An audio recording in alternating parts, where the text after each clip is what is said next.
উৎসবের মেজাজে বক্সনগর এবং ধনপুর বিধানসভা কেন্দ্রের উপনির্বাচন সম্পূর্ণ হল। দেখুন বিস্তারিত। সুষ্ঠু, শান্তিপূর্ণ এবং অবাধ ভোটদান প্রক্রিয়া শুরু হলেও দিন যত গড়াতে শুরু করেছে ঠিক ততটাই অল্প বিস্তর ঘাত প্রতিঘাত এবং আক্রমণ পাল্টা আক্রমণের চিত্র উঠে এলো শিরোনামে। কথা হচ্ছে মঙ্গলবার রাজ্যে অকাল নির্বাচন অর্থাৎ উপনির্বাচনের বিষয় নিয়ে। আগস্ট মাসের 10 তারিখ রাজ্যের নির্বাচন কমিশন ঘোষণা করেছিল রাজ্যের দুটি বিধানসভা কেন্দ্র অর্থাৎ বক্সনগর এবং ধনপুর বিধানসভা কেন্দ্রে উপনির্বাচন হবে সেপ্টেম্বর মাসের 5 তারিখে। ঠিক সেই মোতাবেক মঙ্গলবার সকাল 7টা থেকে ভোটদান প্রক্রিয়া শুরু হয় বক্সনগর এবং ধনপুর বিধানসভা কেন্দ্রে। মূলত নির্বাচন প্রক্রিয়াকে কেন্দ্র করে মডেল কোড অফ কন্ডাক্টের আওতাধীন নির্দিষ্ট নিয়ম কানুন মেনেই সকাল থেকে শুরু হয় ভোটদান প্রক্রিয়া। এই দুটি বিধানসভা কেন্দ্রের উপনির্বাচনের ফলাফলের দরুন বোঝা যাবে আগামী দিনে বিধানসভায় কোন দলের প্রতিনিধি নিজের জায়গা করতে পারবে। ঠিক সেই মোতাবেক মঙ্গলবার বক্সনগর এবং ধনপুর বিধানসভা কেন্দ্রের বিজেপি এবং সিপিআই মনোনীত প্রার্থীরা ভোটদান করেন। পাশাপাশি তাদের জয় নিয়ে সাংবাদিকদের মুখোমুখি হয়ে প্রত্যেকেই নিজেদের মতামত ব্যক্ত করেন। এমনকি উভয় দলের প্রার্থীরাই তাদের জয় নিয়ে এক প্রকার নিশ্চিত বলে অভিমত ব্যক্ত করেন। যদিও ভাগ্যের ফলাফল তো আগামী 8ই সেপ্টেম্বর ইভিএম খোলার পরেই বোঝা যাবে।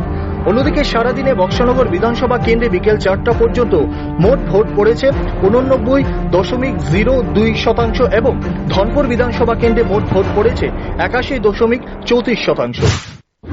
मैं अभी मोहनबुग ब्लॉक एरिया के सब बूथों से आया हूँ। उधर शांतिपूर्ण वोटें हो रहे हैं। लोग मेला की तरह सब एक साथ मिल के वोट दे रहे हैं। सारे लोग जनजाति एरिया में कैसा उधर लगभग 13 बूथ है जनजाति एरिया। वो अच्छा वोट हो रहा है। सब एक साथ ही है। Everything is peaceful. Sir, opposition जो सीपीआईएम और कांग्रेस दल है उनकी तरफ से बोला गया कि कई जगहों पे इंटिमिडेशन हो रहा है और कांग्रेस के जो राज्य प्रदेश के जो अध्यक्ष है उन्होंने आशीष कुमार शाह उन्होंने थोड़ी देर पहले मीडिया को बोला है कि election has been reduced to a farce. लेकिन ग्राउंड में दिख रहा है कि वोटिंग हो रहा है और कई जगहों पे ऐसा भी एलिगेशन है कि पोलिंग एजेंट्स नहीं घुस पा रहे अंदर पोलिंग बूथ में। आपका क्या राय है?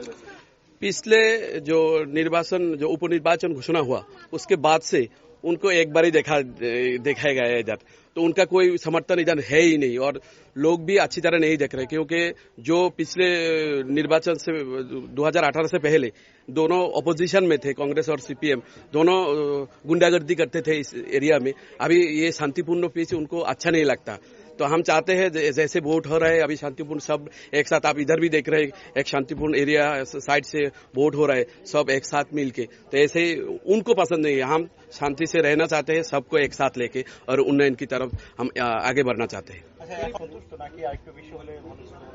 এখনো সময় আছে, এখনো যে ভোট রেটিং আছে ঠিক আছে, ঠিকঠাক সবসময় এমনই হয়, তো আশা করব বিকাল হতে হতে সম্পূর্ণ ভোট হয়ে যাবে।